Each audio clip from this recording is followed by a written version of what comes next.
Good afternoon बच्चों। कैसा हुआ अभी आपका टेस्ट कल वाला?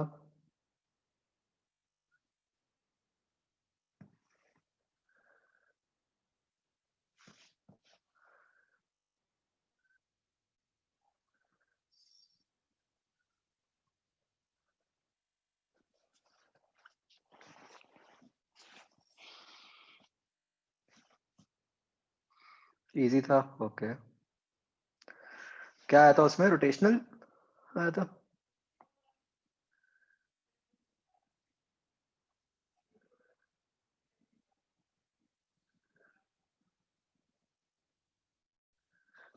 लेकिन यार मैं आपको आज भेजूंगा पक्का टेस्ट शेड्यूल ना आपका।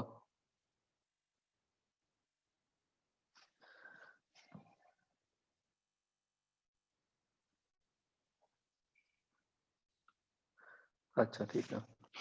हर्ष, तुम आई स्मार्ट वाले टेस्ट में मैट नहीं अटेम्प्ट की थी तुमने?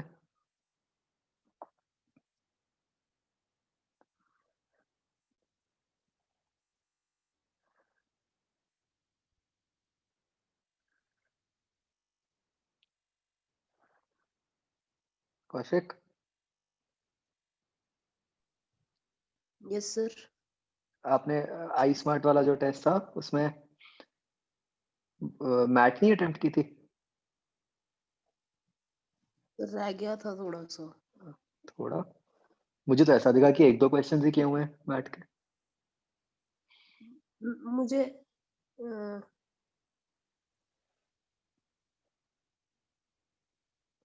नहीं, मैं पूछ रहा हूँ, मैं कुछ डांट नहीं रहा हूँ कि क्यों नहीं की, मैं तो पूछ रहा हूँ कि ऐसा था क्या।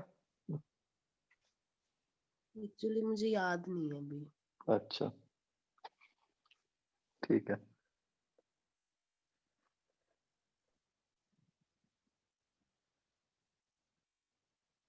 कोई बात नहीं, ठीक है। ये बच्चों हमारी ये तो हो गई थी ना डिस्कस, 3 है तो। ओके, फिर तो आगे बढ़ते हैं।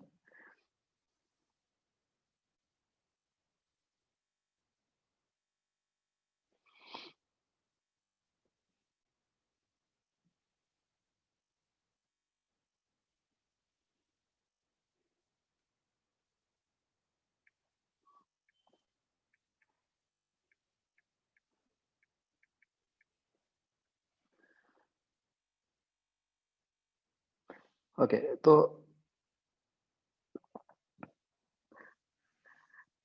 Next part of this chapter is बच्चों कैलोरीमेट्री। तो फर्स्ट पार्ट था जहां पे हमने बात की कि जब एक हम बॉडी का टेम्परेचर चेंज करते हैं तो कैसे वो बॉडी एक्सपैंड कर जाती है, राइट? अब ये जो अगला पार्ट है इसमें हम ये बात करते हैं कि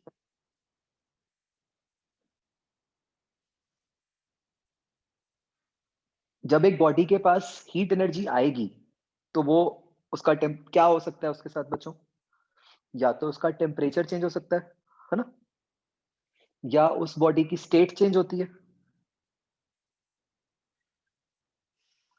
ना? मतलब हमने पहले तो ये बात कर ली कि टेम्परेचर चेंज पे एक्सपेंशन हो रही है, वो तो ठीक है, हो रही है, कोई दिक्कत नहीं है। बट अब हम ये बात करने लगे हैं कि कितनी हीट एनर्जी देने पे कितना टेम्परेचर चेंज होगा। समझ रहे हो बात बच्चों? और हमें पता है ना कि जैसे हम एक बॉडी को हीट करते हैं तो क्या होता है, उसका या तो टेम्परेचर चेंज हो सकता है या उसकी स्टेट चेंज होती है ना? तो इसको समझने के लिए हम दो टर्म्स डिफाइन करते हैं बच्चों। एक होती है स्पेसिफिक हीट।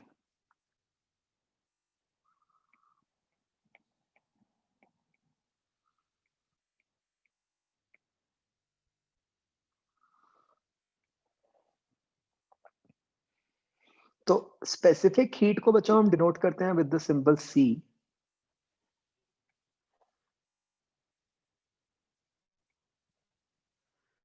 तो स्पेसिफिक हीट की डेफिनेशन ही ये है, अब देखो एकदम क्लियर हो जाता है।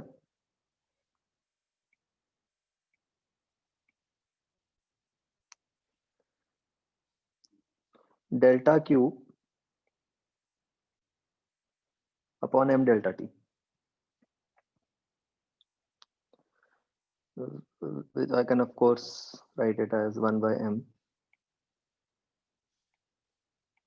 इसका क्या मतलब हुआ बच्चों? इससे क्या डेफिनेशन बन रही है?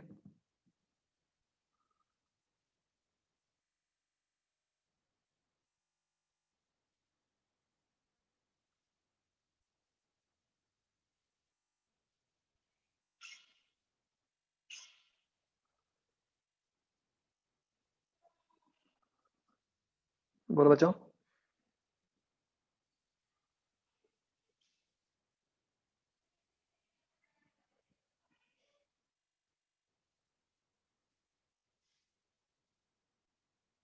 वरुण बताओ क्या डेफिनेशन बनी?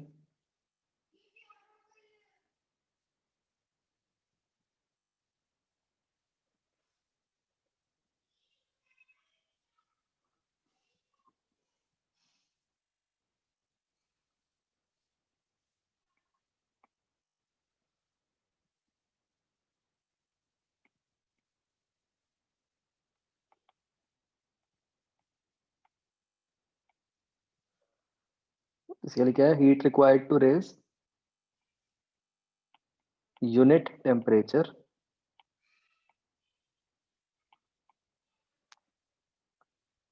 Of unit mass, right? मतलब किसी बॉडी के यूनिट मास का यूनिट टेम्परेचर बढ़ाने में, या मतलब 1 डिग्री सेल्सियस टेम्परेचर बढ़ाने में हमें कितनी हीट एनर्जी देनी पड़ेगी, राइट? तो यहां से बच्चों इसके यूनिट्स क्या बन गए?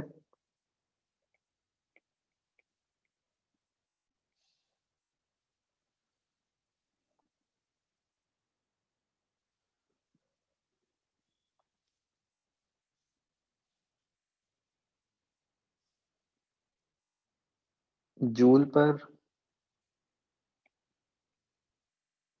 केजी डिग्री सेल्सियस, है ना?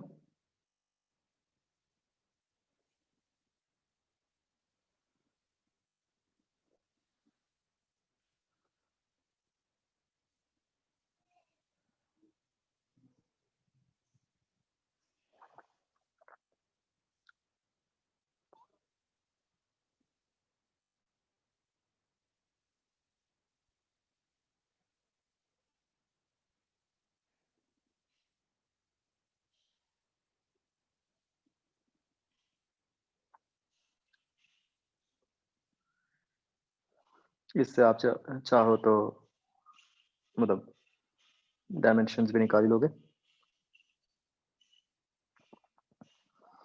तो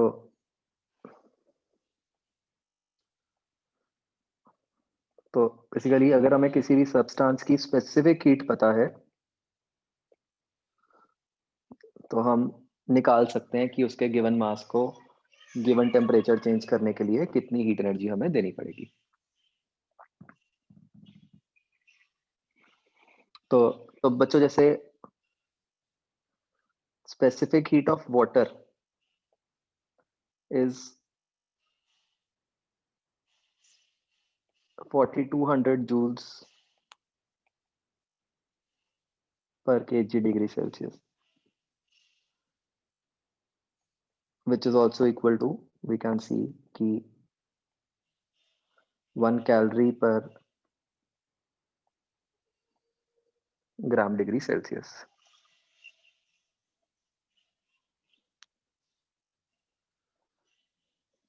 ठीक है, तो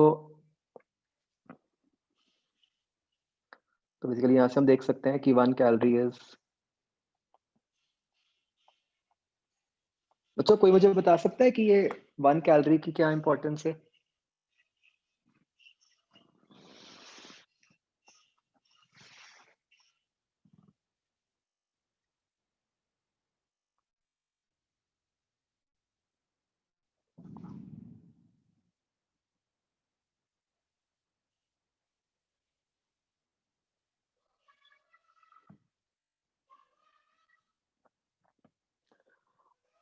So yes, कैलोरी को बच्चों डिफाइन ही वाटर की सेंस में किया गया था पहले,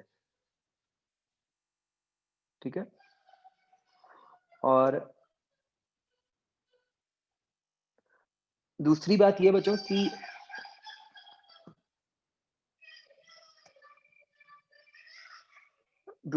बच्चों कि हिस्टोरिकली पहले हीट और एनर्जी को या फिर हीट और वर्क डन को दो अलग अलग क्वांटिटी समझा जाता था, ठीक है। तो मतलब हिस्टोरिकली ऐसे मानते थे कि वर्क डन जूल में होते हैं और हीट कोई अलग क्वांटिटी है, वो कैलोरीज में मेजर होती है। तो वो लेटर ऑन जाके एस्टैब्लिश हुआ कि भाई कैलोरी और जूल तो मतलब सेम एनर्जी ही है, हीट भी, तो उससे बस अपने आप कैलोरी और जूल रिलेट हो गए।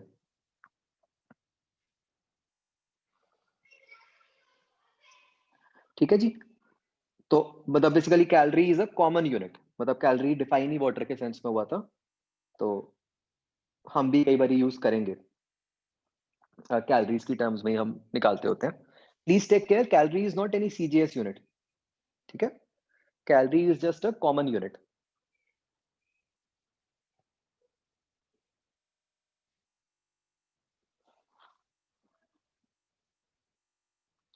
तो ये जो बच्चों वाटर के लिए वैल्यू है स्पेसिफिक हीट की, मतलब this is a fairly large value. इसका क्या मतलब हुआ, मतलब ये वैल्यू अगर लार्ज है, इसकी फिजिकल सिग्निफिकेंस क्या हुई बच्चों?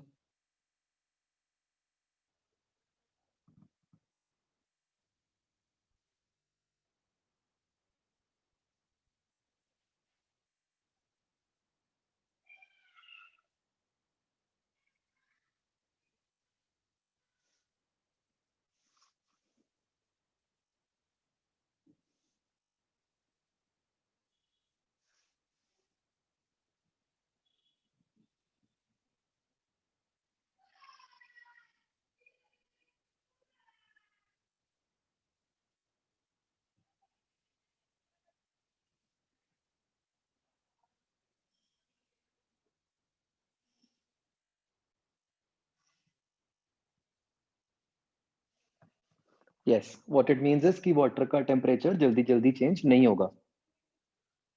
तो आपको याद भी होगा कि आप वो ज्योग्राफी में पढ़ते थे ना जूनियर क्लासेस में कि कोस्टल रीजन्स का टेम्परेचर मॉडरेट क्यों होता है।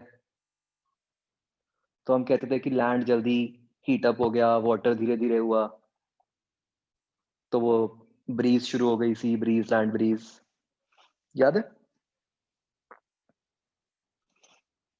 तो वो इसी से रिलेटेड था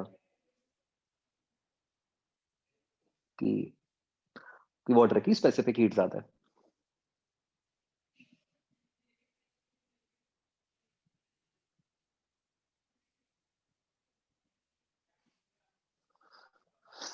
ओके, तो और तो इसमें ऐसा कुछ भी नहीं है, ठीक है। तो बेसिकली स्पेसिफिक हीट हमें बता देती है कि टेम्परेचर चेंज करने के लिए कितनी हीट देनी पड़ेगी। यस, मेरे पास एक ये बहुत अच्छा डाउट आया कि ऐसा क्यों है कि मतलब जो इस फॉर्मूला से लग रहा है कि मतलब जो 0 से 1 डिग्री टेम्परेचर बढ़ाने के लिए हीट एनर्जी चाहिए और जो 99 से 100 डिग्री के लिए चाहिए हीट एनर्जी, वो सेम है।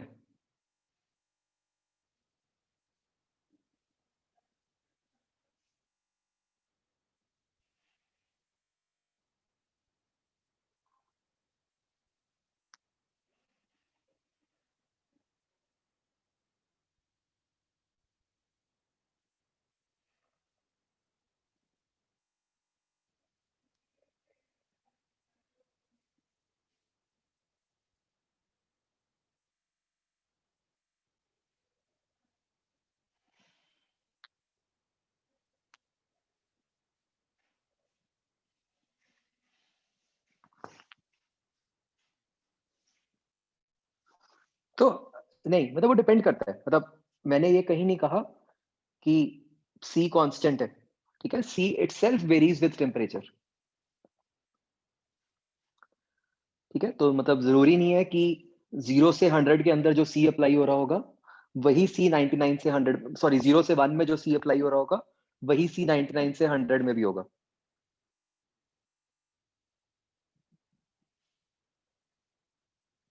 ठीक है, बट जो वेरिएशन है वो बहुत कम है, तो इसलिए हम 4200 is like some average value, उसी से ही काम चला लेते हैं।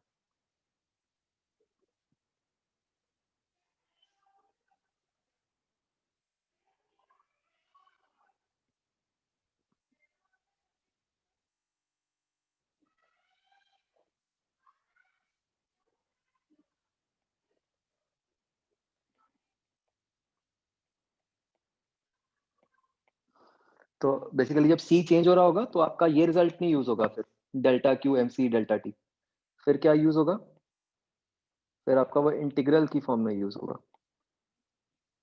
कि delta Q is equal to integral of M C D T. तो C itself will be a function of temperature, तो वो इंटीग्रेट करके निकल आएगा।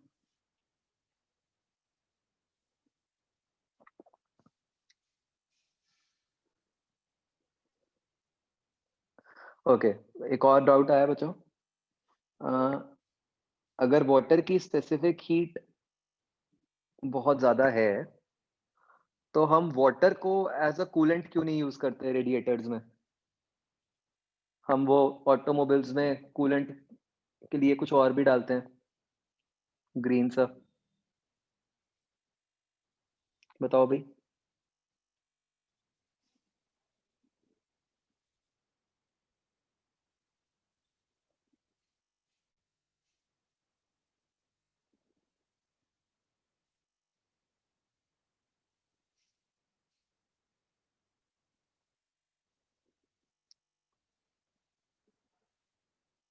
यस, तो वाटर की स्पेसिफिक हीट कम है लेकिन वाटर 100 डिग्री पे वेपराइज ही कर जाएगा, तो वो जो ग्रीन लिक्विड है उसका बॉइलिंग पॉइंट ज्यादा होता है तो वेपराइज नहीं करता वो।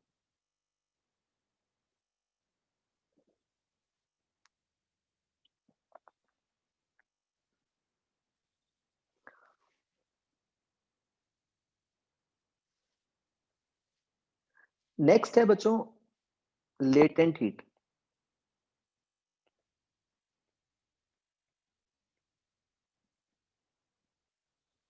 तो बच्चों जो स्पेसिफिक हीट क्वांटिटी है, स्पेसिफिक हीट तो रिलेट करती है मतलब हीट को टेम्परेचर चेंज के साथ।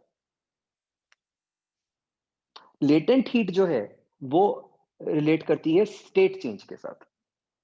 ठीक है, तो लेटेंट हीट का बस कोई लेटेंट हीट का तो सिंपल फॉर्मूला है कि हीट गिवन पर मास। ठीक है, इसका और कोई काम नहीं है।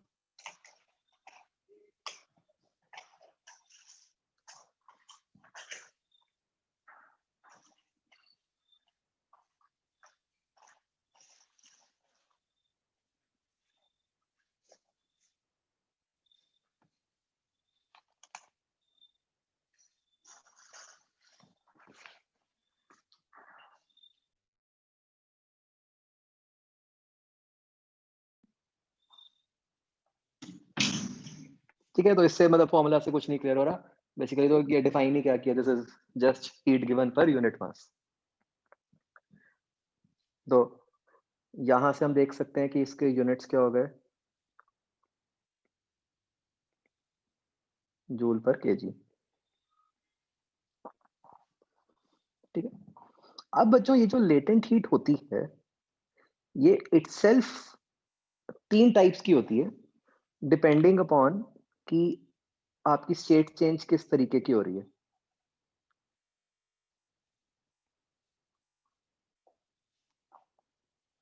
तो अगर आपकी स्टेट चेंज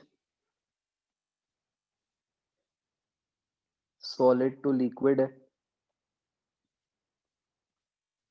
तो इसको हम मेल्टिंग या फ्यूजन कहते हैं।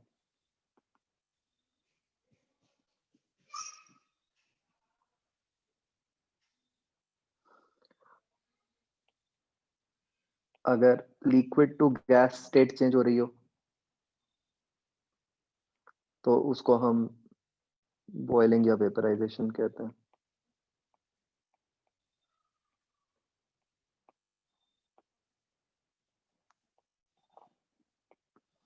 और तीसरी हो गई अगर आपकी सीधा सॉलिड टू गैस हो रही हो तो इसको हम सब्लिमेशन कहते हैं।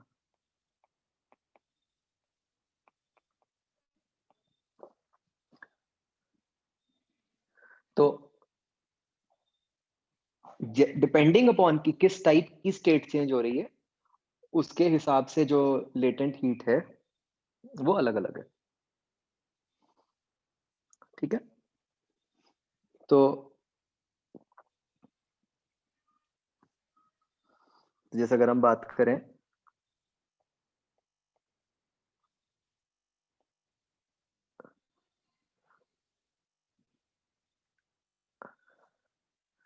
आइस की जो लेटेंट हीट है for melting,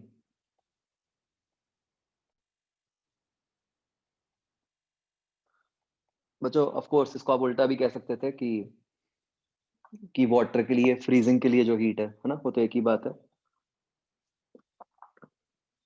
this is 80 calories per ग्राम। मतलब 1 ग्राम ऑफ आइस को जब 80 कैलोरीज मिलेंगी तो वो वाटर में कन्वर्ट होगा। या उल्टा कि अगर आप 1 ग्राम वाटर से 80 कैलोरीज ऑफ हीट ले लोगे then that water will convert to ice.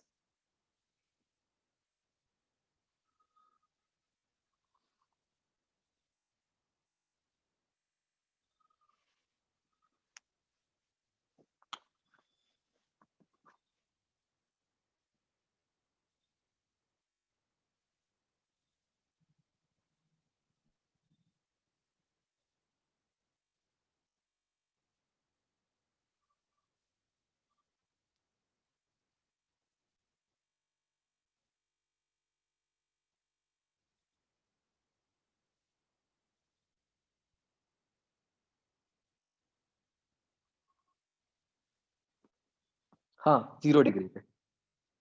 मतलब हाँ बच्चों, मतलब ये जो लेटेंट हीट है ये अप्लाई तभी होगा अगर आप उस रिक्वायर्ड टेम्परेचर पे हो। ठीक है, मतलब ऐसा नहीं है कि आप मान लो आपके पास वाटर 40 डिग्री पे है और आप उसके ऊपर directly latent heat of melting या बॉइलिंग का फॉर्मूला लगा सकते हो। अप्लाई उस रेलेवेंट टेम्परेचर पे ही होगा। मतलब लेटेंट हीट ऑफ मेल्टिंग की सेंस 0 डिग्री पे ही बनती है।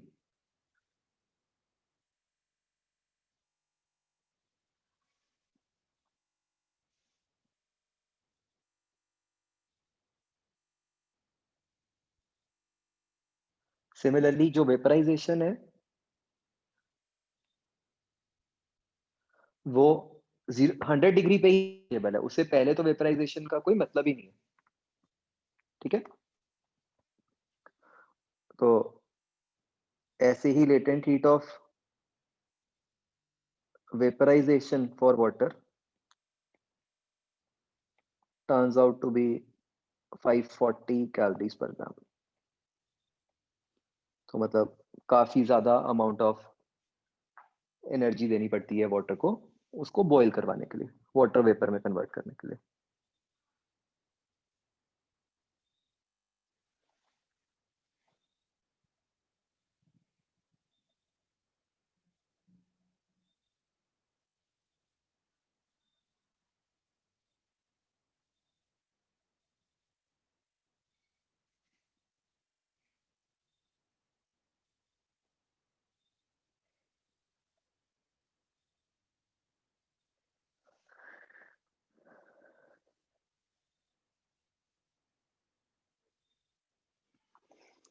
बच्चों कोई प्रैक्टिकल ऑब्जर्वेशंस या एग्जांपल्स दे सकते हो जिससे पता चलता है कि मतलब कि इतने large amounts of heat involve है। मतलब अगर हम कंपेयर करें with temperature change, temperature change तो 1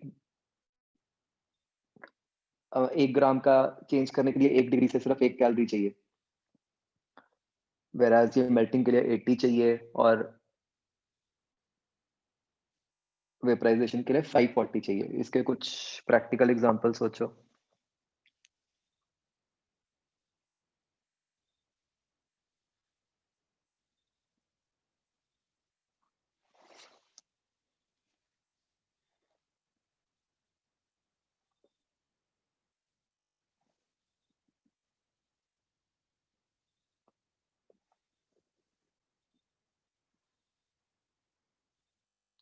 तो अगर हम सिंपल एग्जांपल सोचें कि जैसे भाई पानी का ग्लास है, उसमें आप 2 या 3 क्यूब्स ऑफ आइस भी डाल दो तो वो एकदम ठंडा हो जाता है, राइट? बिकॉज आइस जब मेल्ट करेगी तो वो काफी ज्यादा अमाउंट ऑफ हीट एनर्जी ले लेगी वाटर से, उससे उसका टेम्परेचर एकदम चेंज हो जाएगा। ये एग्जांपल समझ आता है बच्चों?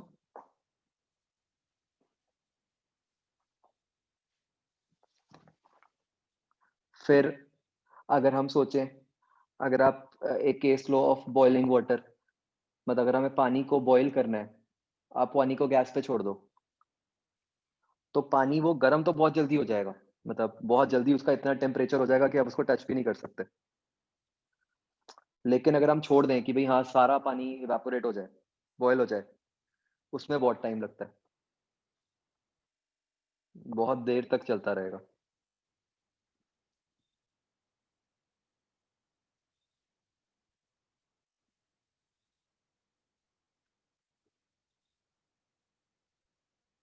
ठीक है। फिर कॉमन हम कहते हैं कि steam is more dangerous than water, है ना? Steam burns more compare to water. वो क्यों? अगेन, स्टीम जब हमारे स्किन के कांटेक्ट में आएगी और जब वो कंडेंस करेगी तो it will release a huge amount of heat.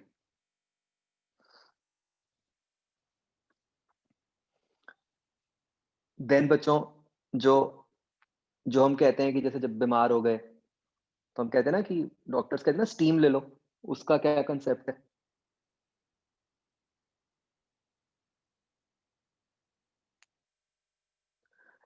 बिल्कुल यही कंसेप्ट है। आप स्टीम इनहेल करोगे, वो आपकी बॉडी के अंदर जाके कंडेंस करेगी, ठीक है? तो जब वो कंडेंस करेगी तो it will release huge amount of heat. तो वो जो हीट रिलीज करेगी उससे जो वो कंजेशन होती है, वो कंजेशन खत्म हो जाती है। मेडिकल वाले बच्चों सही कर रहा हूँ मैं? यही ऐसे ही कुछ होता है, या अभी उतना तो आया नहीं होगा, है ना? मैं तो बहुत मतलब मोटा मोटा सा बता रहा हूँ।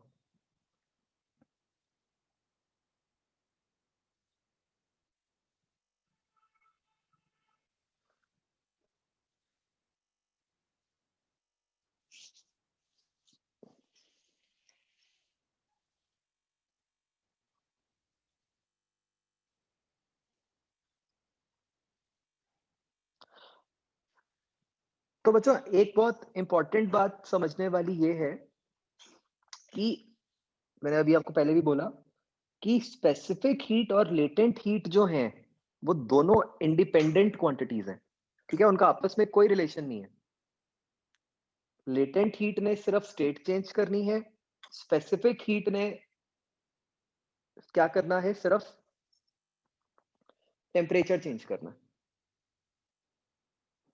ठीक है? उसका और उनका आपस में कोई लिंक नहीं है, कभी इकट्ठे अप्लाई भी नहीं हो सकते। वो एक टाइम पे एक ही चीज हो रही होगी, या टेम्परेचर चेंज हो रहा होगा या स्टेट चेंज हो रही होगी, करेक्ट? तो जैसे अगर हम एग्जांपल करें, ये देख लो एक लाइन।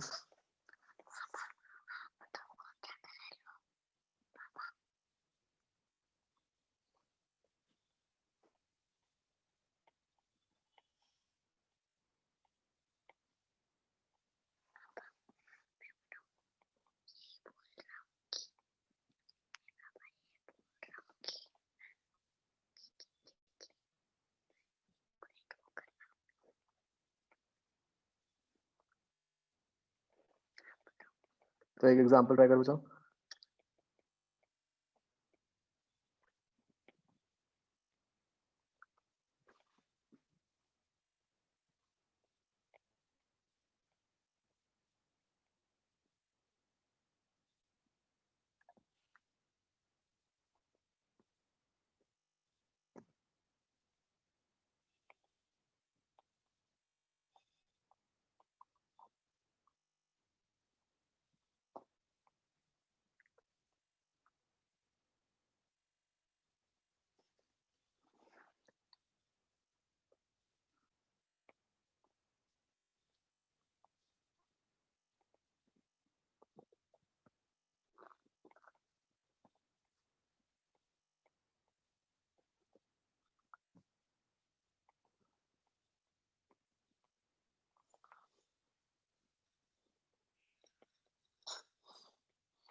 ये करो बच्चों, आंसर कैलोरीज में ही निकालना है।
हाँ बच्चों, हुआ भाई?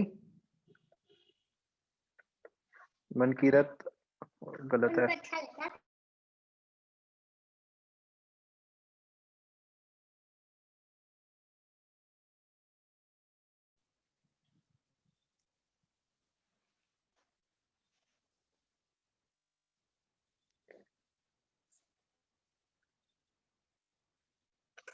चार अलग अलग आंसर है मेरे पास अभी।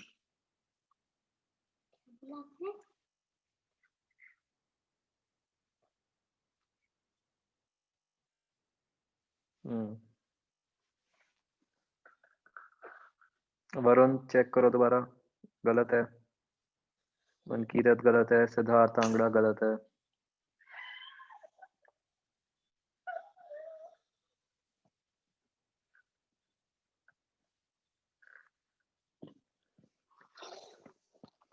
निकालो भाई फटाफट बच्चों, तो कोई मुश्किल नहीं है। विदुषी ठीक है। हाँ मतलब मैंने सिर्फ गलत वाले बताए, बाकियों के ठीक है।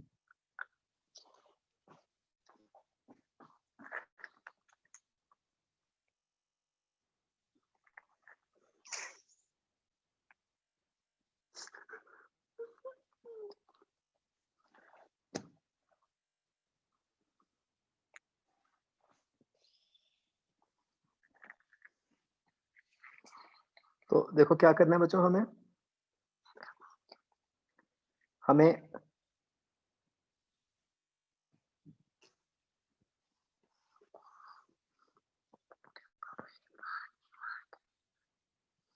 आईसेट देखो, मेन बस क्या ध्यान रखना होता है, स्टेप्स प्रॉपरली डिवाइड करो उसको कि क्या हो रहा है, और मतलब हर स्टेप में कहीं पे भी स्टेट चेंज और टेम्परेचर चेंज मिक्स नहीं होना चाहिए।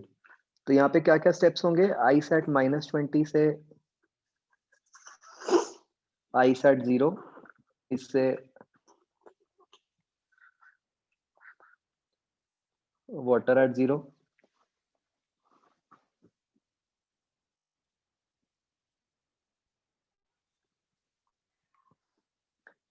इससे फर्दर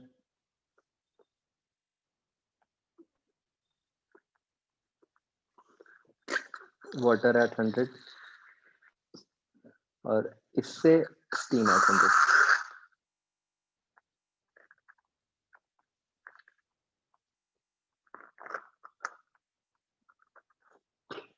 ठीक है जी। तो अब हर स्टेप के करस्पॉन्डिंग लिखते जाओ कि क्या स्पेसिफिक हीट है, क्या लेटेंट हीट है ना, बस अपने आप आंसर आ जाएगा। अब जो ये वाला है, यहाँ पे क्या हो गया, 20 इंटू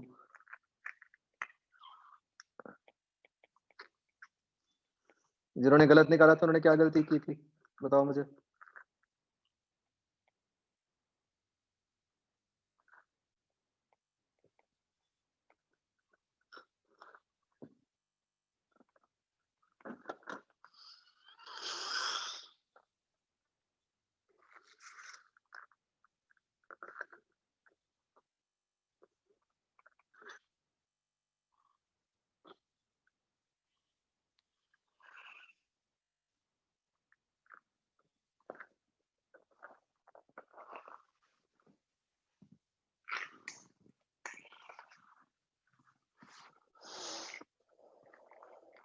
तो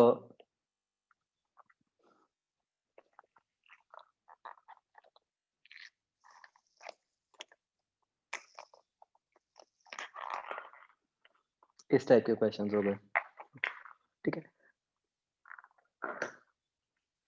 मतलब नेक्स्ट जो टाइप ऑफ क्वेश्चंस होते हैं वो है मिक्सचर्स।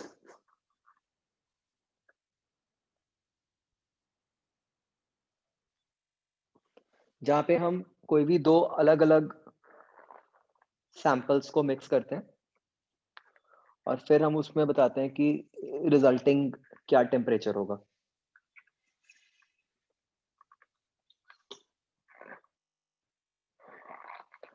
ठीक है, तो जो बच्चों अंडरलाइंग कंसेप्ट होता है मिक्सचर्स में वो क्या है कि जैसे आपने अगर कोई भी दो अलग अलग सैंपल्स लिए, ये M1 है, ये M2 है, लेट्स से इसका कुछ C1 है और ये T1 है,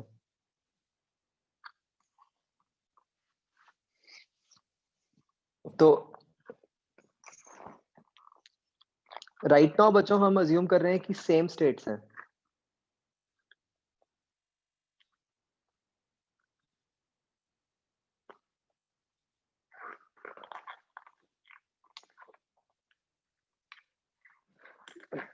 या मतलब अभी जनरल फॉर्म में अगर हम लिखें, अभी तो स्टेट सेम की भी जरूरत नहीं है। Basically what we need to understand is कि जब भी बच्चों फाइनली इक्विलिब्रियम आएगा, जिसको हम मतलब ये किस टाइप का इक्विलिब्रियम है, ये फोर्स वाला इक्विलिब्रियम नहीं है, ये इसको बच्चों ऐसे लिख दो T1 नॉट T2 नॉट, नहीं यार ठीक है T1 T2 से नॉट। थर्मल इक्विलिब्रियम का बच्चों क्या मतलब होगा?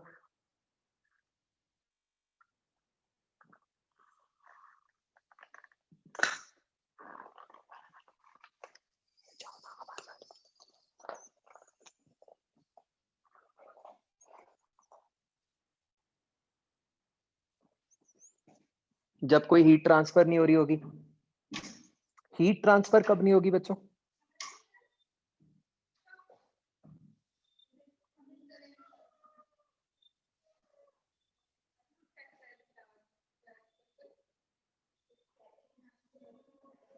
जब टेम्परेचर सेम हो जाए।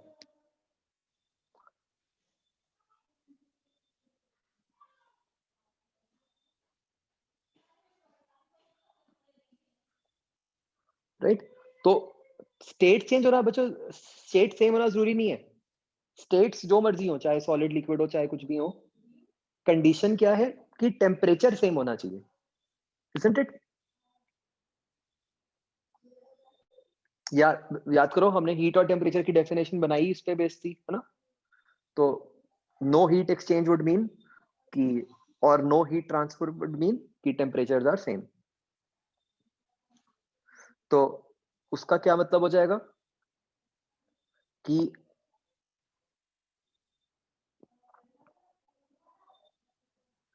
एंड वी आर अज्यूमिंग कि no heat exchange with surroundings.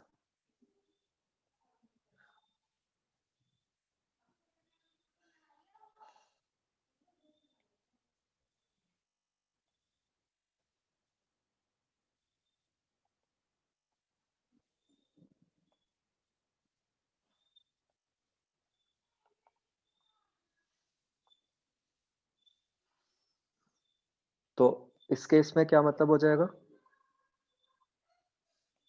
कि दोनों का delta Q1 plus delta Q2 मिला के 0 होना चाहिए, राइट? मतलब इसको इन अदर वर्ड्स आप ये भी कह सकते हो,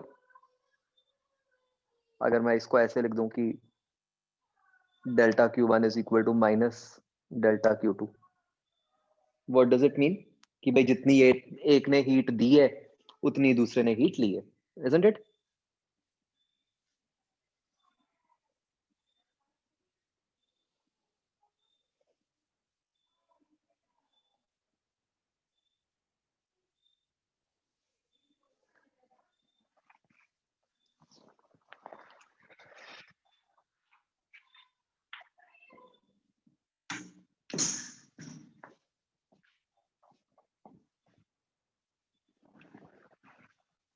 बच्चों ये जो प्रेजेंट सिचुएशन अब लग रही है उससे ऐसा लग रहा है ना कि बोर्ड एग्जाम्स पोस्टपोन होंगे इस बार अब।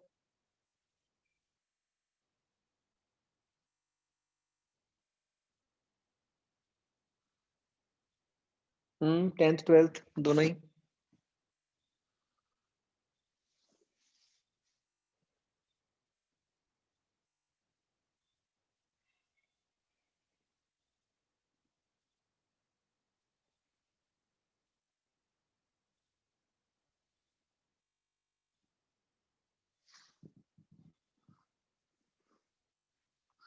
नहीं, ऑनलाइन बोर्ड तो नहीं होगा।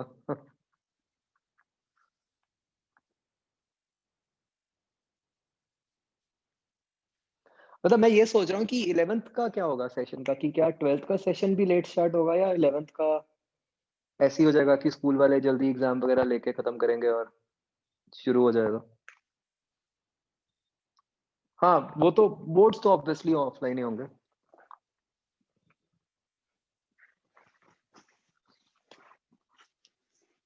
मुझे लग रहा है आपके तो जल्दी ले ही लेंगे। हम तो मतलब जो भी हो, हम तो फटाफट 11th जैसे भी खत्म होएगी हम तो 12th शुरू कर ही लेंगे, हम तो वेट नहीं करेंगे।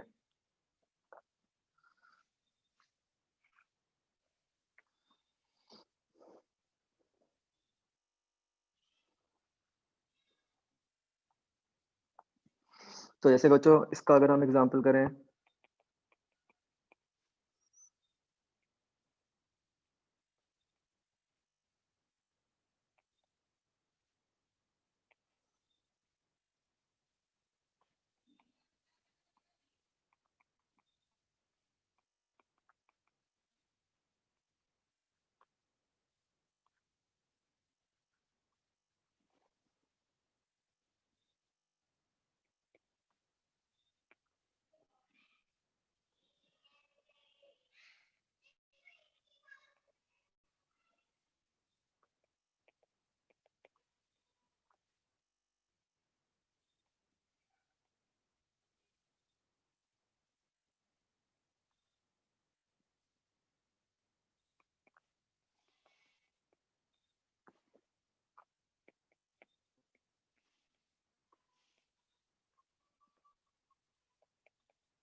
तो एक तो बच्चों सीधा सीधा आसान क्वेश्चन ये हो गया।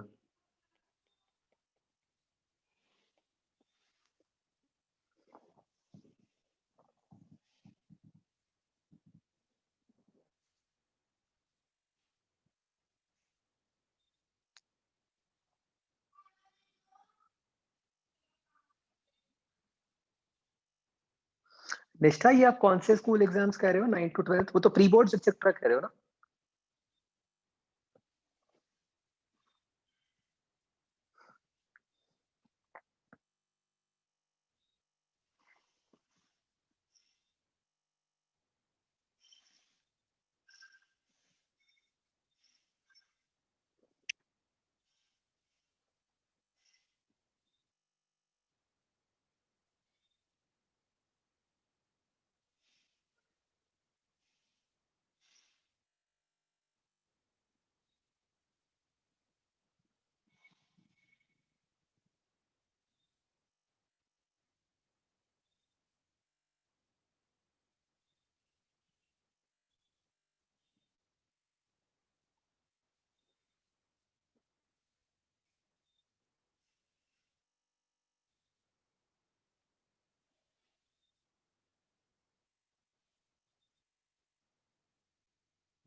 हो गया बच्चों?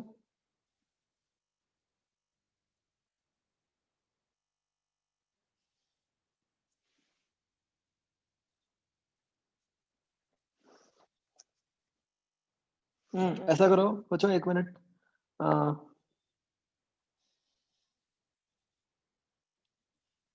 अभी के लिए इसको 80 की जगह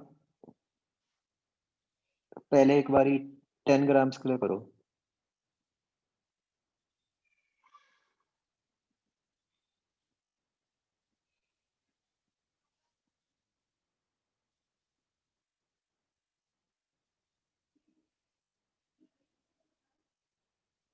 एट्टी वाला केस इससे अगला करेंगे। तो मुझे पता नहीं चला, वैल्यूज पहले में ज़्यादा वैसी होगी। पहले एक वार्म अप के लिए पहले एक ये वाला केस करो। इसमें क्या आएगा?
हम्म ये बच्चों जो आपने लिखे हैं वो ठीक है आंसर्स। हर्ष, वरुण, निष्ठा, बाकी भी निकालो फटाफट।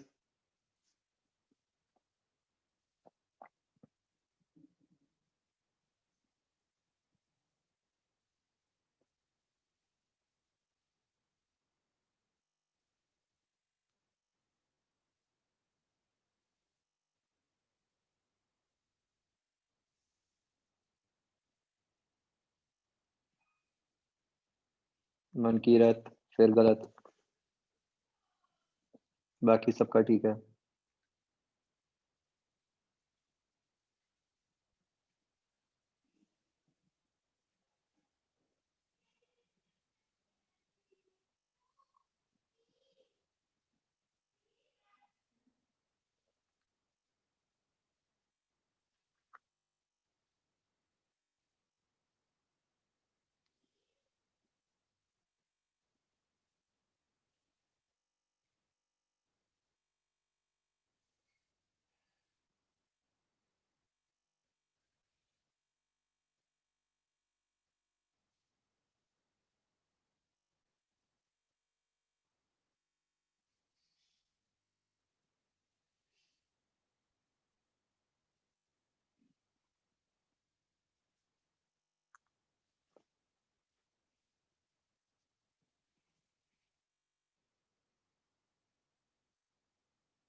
आदित्य गर्ग, तुम्हारे क्यों नहीं आंसर आ रहे? आदित्य गर्ग, आदित्य जैन।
सत्या गर्ग कहाँ पे हो आप? तो बस इसमें तो आपने क्या करना है, 10 इंटू 1 इंटू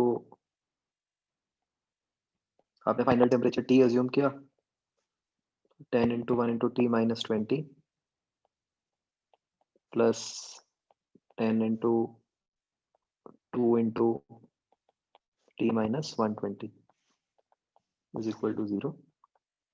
तो T आ गया आपका 260/3, राइट। तो कोई चक्कर नहीं है, मतलब कोई इसमें कोई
हाँ जी, ठीक है, डन।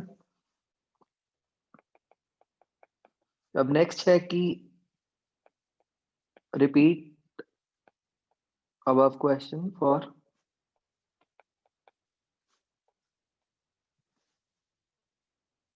80 grams of oil।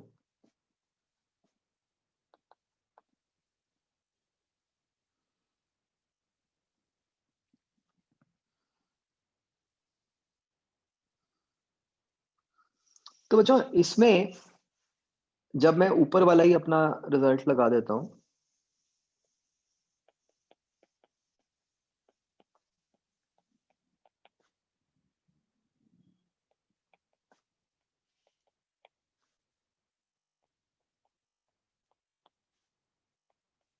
इससे क्या निकल के आता है T?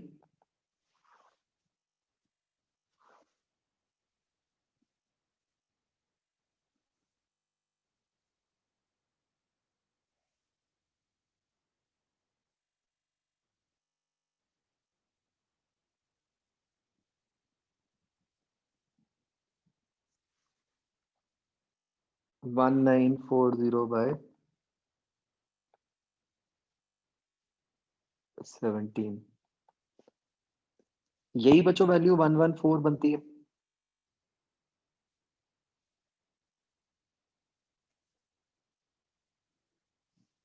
और यही आप सबने आंसर निकाला।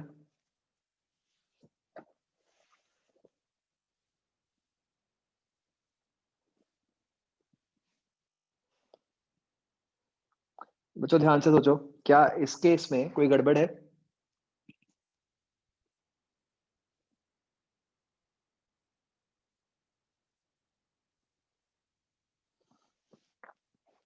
नहीं, यहां गड़बड़ ये हो गई बच्चों कि ये जो आप टेम्परेचर कह रहे हो,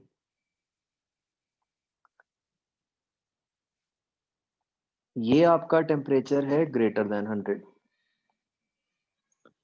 और जब आपने ऊपर वाला ये फॉर्मूला लगाया है वाटर के ऊपर डेल्टा Q1, यहां तो आपने ये अजम्पशन मानी है कि वाटर की कोई स्टेट चेंज नहीं हो रही। आप तो सिर्फ ये मान रहे हो कि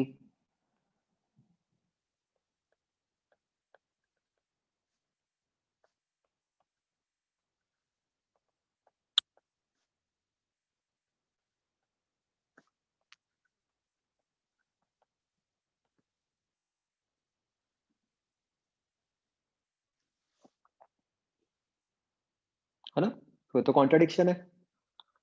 ऊपर वाला फॉर्मूला तो आप ये सोच के लगा रहे हो कि भाई आपका जो वाटर है वो 100 तक होगा,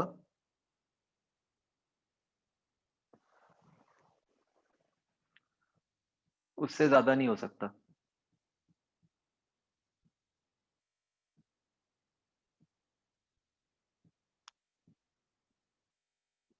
है ना? और नीचे आपने उसी का आंसर 100 से ज्यादा निकाल दिया, तो इसलिए ये गड़बड़ है। ऊपर जो किया वो सही था, वहां पे बाई चांस आपका आंसर ही 100 से कम आया, तो इसलिए कोई दिक्कत नहीं थी। Aditya Garg, where are you?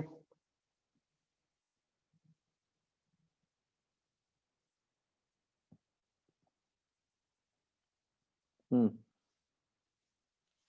तो अब बच्चों क्या होगा, यहाँ पे आपको केसेस बनाने पड़ेंगे। मतलब बेसिकली आप ऐसा सोचो कि वाटर है, उसको हीट एनर्जी मिल रही है, तो क्या क्या केसेस हो सकते हैं अगर हम सोचें। केस वन इज कि जो वाटर है वो वाटर की फॉर्म में ही रहे, जिसको मान के आपने ऊपर सॉल्व किया था वो कॉन्ट्राडिक्शन ही आ गई, है ना? केस टू क्या हो सकता है?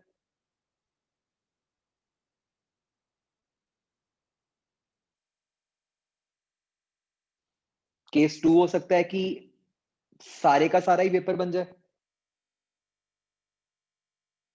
है ना? और वेपर बनने के बाद उसका कुछ टेम्परेचर भी चेंज हो जाए, राइट? तो देखो तीन केसेस हैं। केस वन,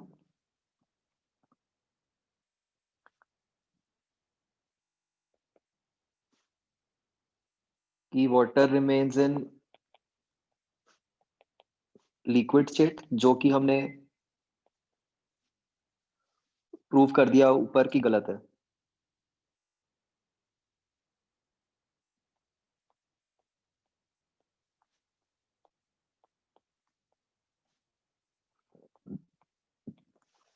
केस टू क्या होगा अगर हम इसके ही ऊपर सोचें बच्चों, कि अगर थोड़ी और ज्यादा केस हीट दी है कि वो वेपर में कन्वर्ट हो जाए,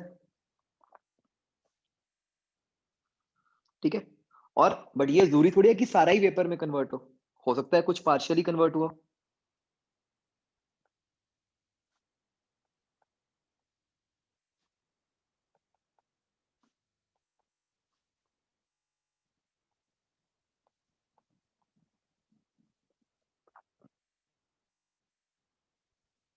ठीक है, तो अगर ऐसा होता, अगर पार्शियल कन्वर्जन है, तो एक चीज हमें ऑटोमेटिकली पता चल गई बच्चों कि अगर पार्शियल कन्वर्जन हुई है मतलब वाटर भी है और वेपर भी है, तो टेम्परेचर क्या होगा?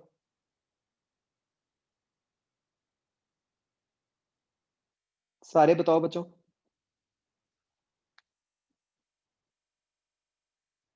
ऑब्वियसली 100 ही होगा टेम्परेचर, है ना? तो ये अगर केस है तो यहाँ टेम्परेचर तो पहले ही पता है हमें कि क्या होगा। और एक केस थ्री है, जहां पे हो सकता है कि आपका जो वेपर है, कि सारे के सारे वेपर में कन्वर्ट हो गए,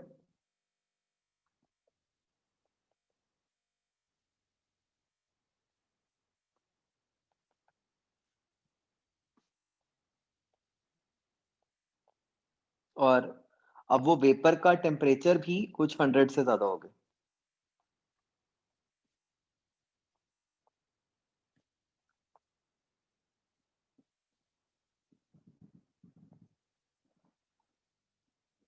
right?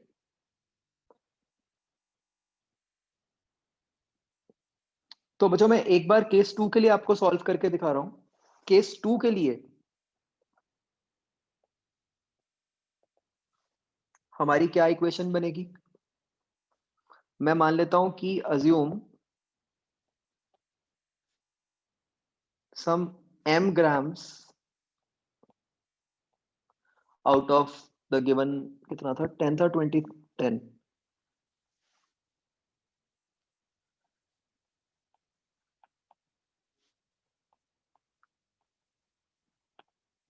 This converts to vapour. तो अब हमारी इक्वेशन क्या बनेगी बच्चों? डेल्टा Q1 क्या बना? बहुत ध्यान से। भाई पहले तो सारे का सारा वाटर 100 पे तो जाएगा ही, तो ये बना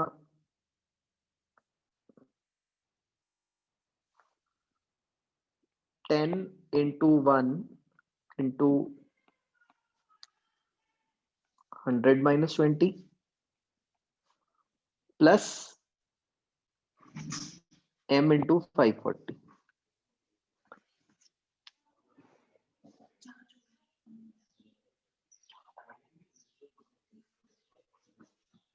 बच्चों ये बात समझ आई?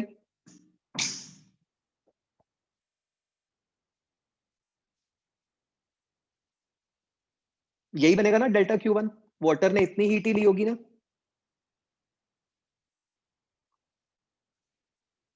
बच्चों ये लिखते हुए ना बहुत ध्यान रखना है, मतलब चाहे आप शुरू में ना, जैसे मैंने ऊपर बनाया था वो चार्ट सा, ऐसे चाहे ये बना लो प्रॉपर, क्योंकि देखो इसमें क्या गलती होने का चांस होता है कि आप देखो कि एक टर्म में तो पूरा 10 ग्राम्स मास आ रहा है, दूसरी टर्म में सिर्फ m आ रहा है, क्योंकि हम मान रहे हैं कि पार्शियल कन्वर्जन है ना। तो ये स्टेप बड़ा इंपॉर्टेंट होता है जब हम लिख रहे होते हैं। Plus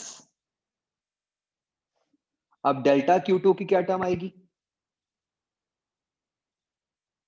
80 into 2 into 100 - 120 equal to 0, right. इसको सॉल्व करके बताओ मुझे फटाफट m क्या आता है।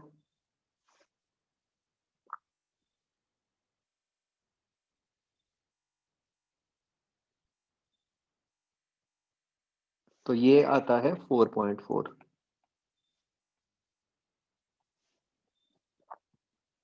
तो बच्चों हमें ये कैसे पता चलेगा कि जो हमने निकाला है ये केस, कि ये सही है या गलत है।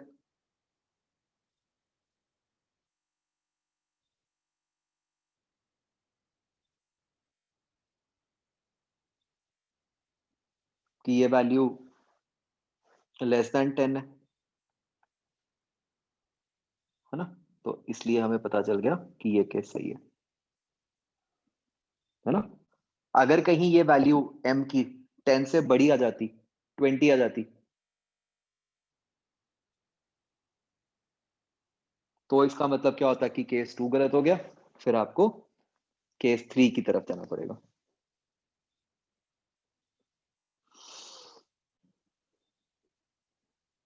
ये क्या 4.4 नहीं आ रहा?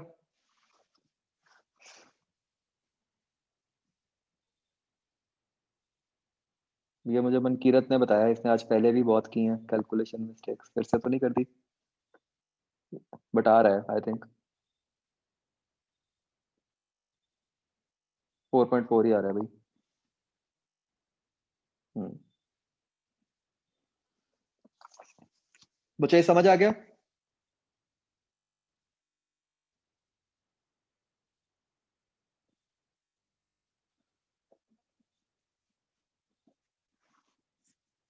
तो बच्चों एक्चुअली जितना हमने हीट चैप्टर पढ़ा है ना अभी तक, जो सबसे अच्छे क्वेश्चंस बनते हैं वो इसी पार्ट से ही बनते हैं।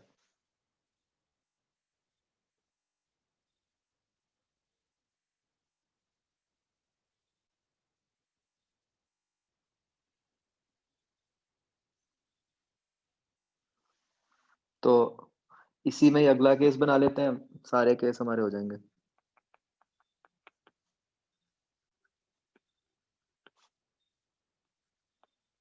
सो repeat for 150 grams of oil।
इससे भी 100 ही आता है क्या?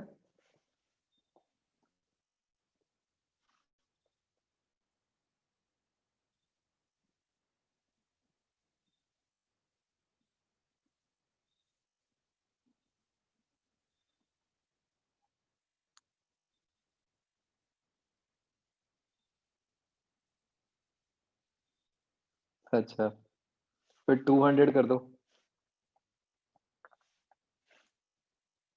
वो 540 वाली टर्म ही बहुत बड़ी है ना।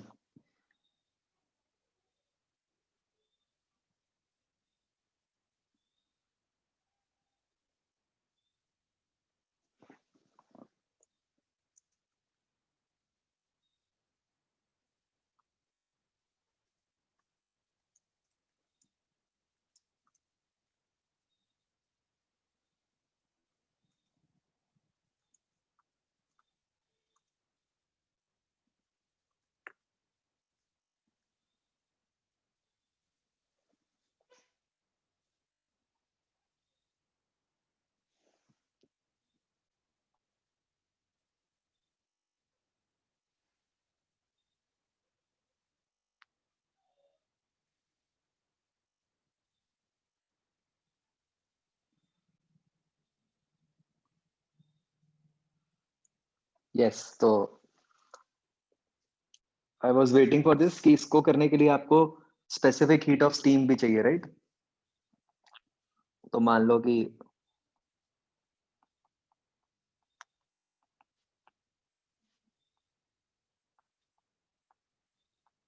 It is 0.6।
हाँ भाई, क्या आ गया बच्चों?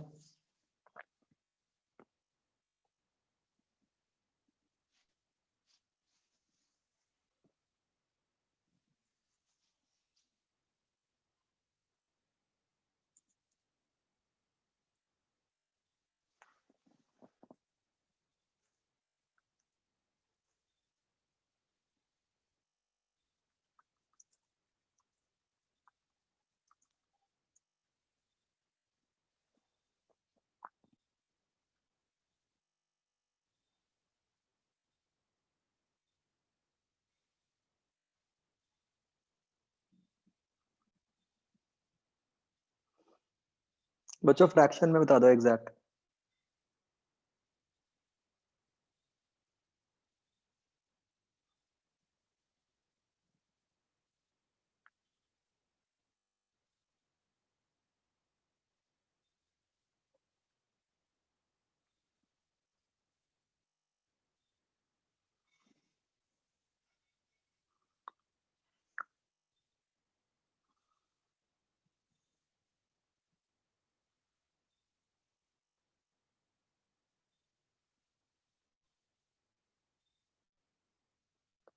सिद्धार्थ फिर कैलकुलेशन मिस्टेक,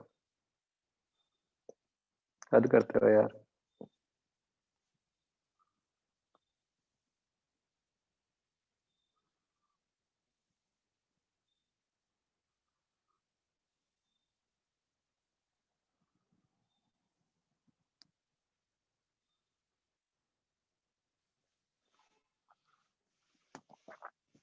ये बच्चों ये आता है।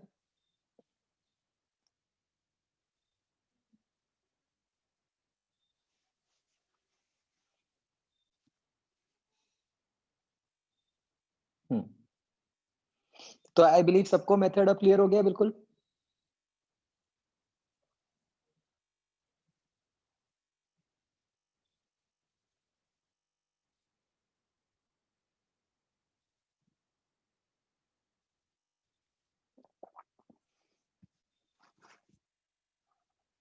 बच्चों इसमें कोई भी डाउट प्लीज आस्क।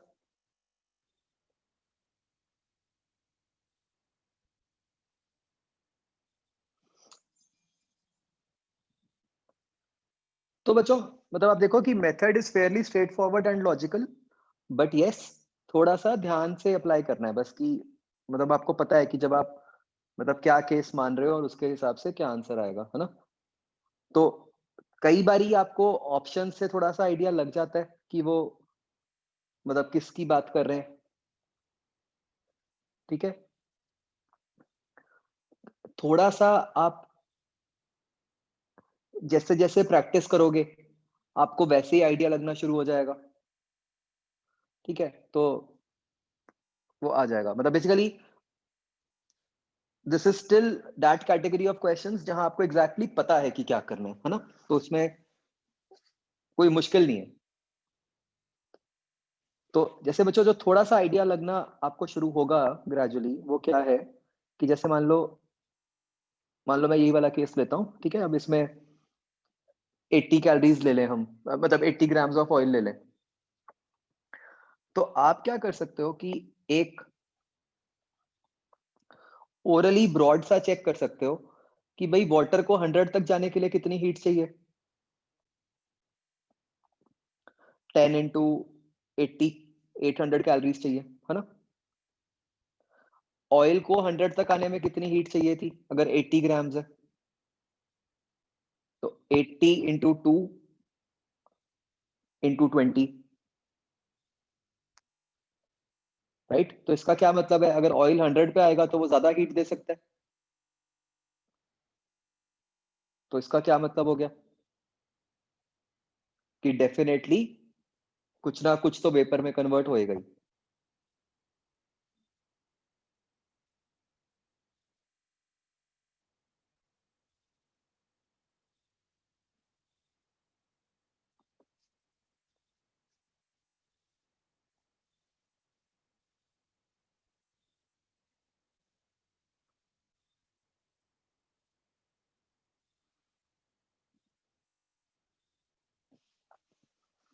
जैसे एक एग्जांपल करते हैं।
आदित्य कॉम्पोजिशन भी बताओ।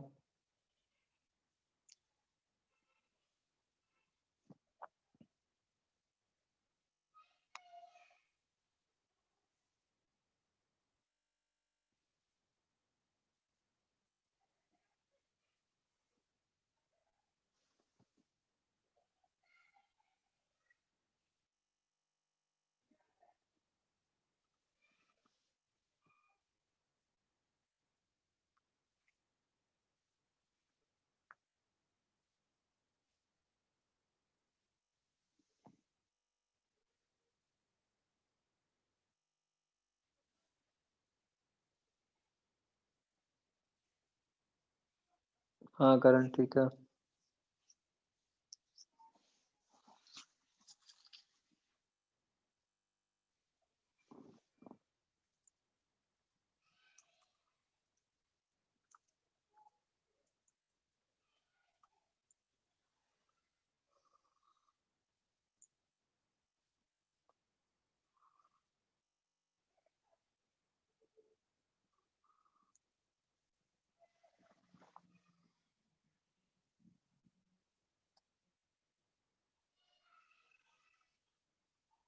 हर्ष कुछ गड़बड़ है आंसर में।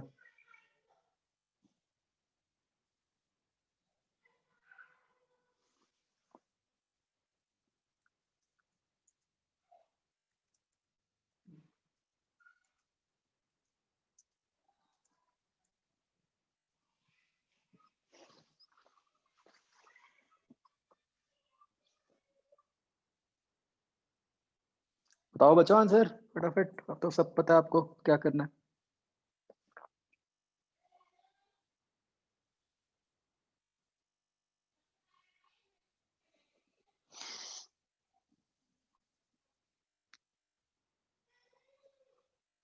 तो बच्चों जैसे मैं आपको कह रहा था कि थोड़ा सा ओरली आइडिया लगाना शुरू करो आप, है ना। जैसे जैसे बच्चों ओरली सोचो, क्या ऐसा हो सकता है कि आपका आंसर यही हो कि आइस पार्शियली मेल्ट किए।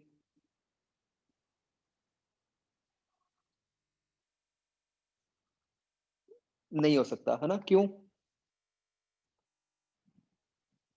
मतलब अगर आप ऐसा कुछ सोच लोगे तो आपका मतलब फिजिकली फास्ट हो जाएगा क्वेश्चन। क्यों नहीं हो सकता बच्चों? भाई हम एक तरफ तो कह रहे हैं कि आइस पार्शियली मेल्ट की है, मतलब उसको 80 हीट भी नहीं मिली। उधर से हम कह रहे हैं कि वाटर वेपर जीरो पे आ गया, तो वो कंडेंस भी कर गया और फिर जीरो पे भी आ गया। अगर वाटर वेपर कंडेंस किया है तो उसने तो 540 हीट रिलीज की होगी, तो ये तो कॉन्ट्रडिक्शन हो गई।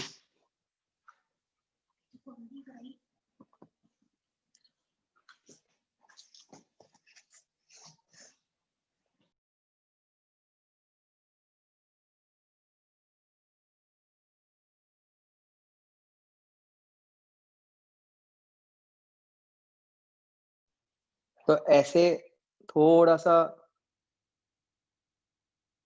आइडिया सा हम लगा सकते हैं, मतलब generally answer will be in favour of या टुवर्ड्स जिसकी ज्यादा वैल्यूज है, राइट।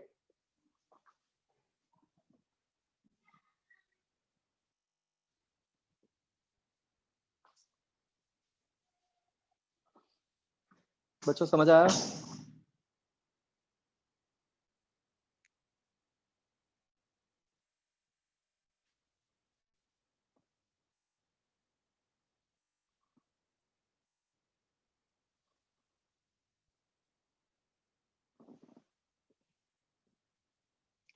तो करने को तो इसको जितना मर्जी कुछ मुश्किल बना सकते हो, दो की जगह तीन ले लो, क्वांटिटीज चार ले लो, ठीक है। बट वो आते नहीं है ऐसे, मतलब अगेन वो वैसा वाली बात है जैसे फ्रिक्शन में अब 2 ब्लॉक 3 ब्लॉक जितने मर्जी ब्लॉक्स का ले लो, क्योंकि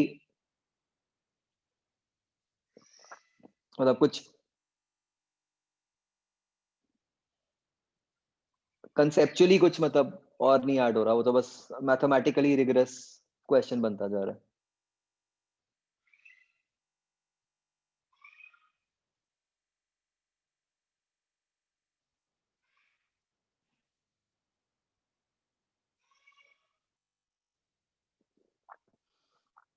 है। इसका आंसर बच्चों क्या बन गया? you will get 4/3 grams water, 2/3 grams vapor.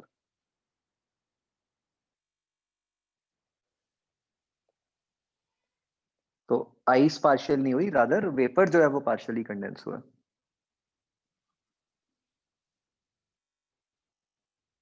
ठीक है बच्चों, सबको क्लियर हो गया? स्ट्रेट फॉरवर्ड सा कंसेप्ट है।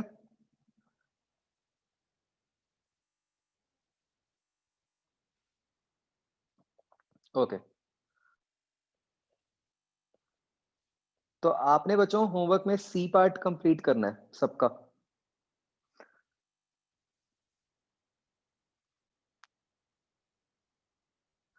ठीक है, 0 1 3 है, सबका 3 पार्ट कंप्लीट कर लेना।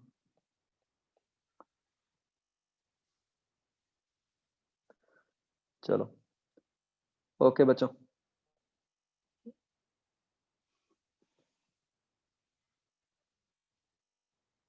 बाय।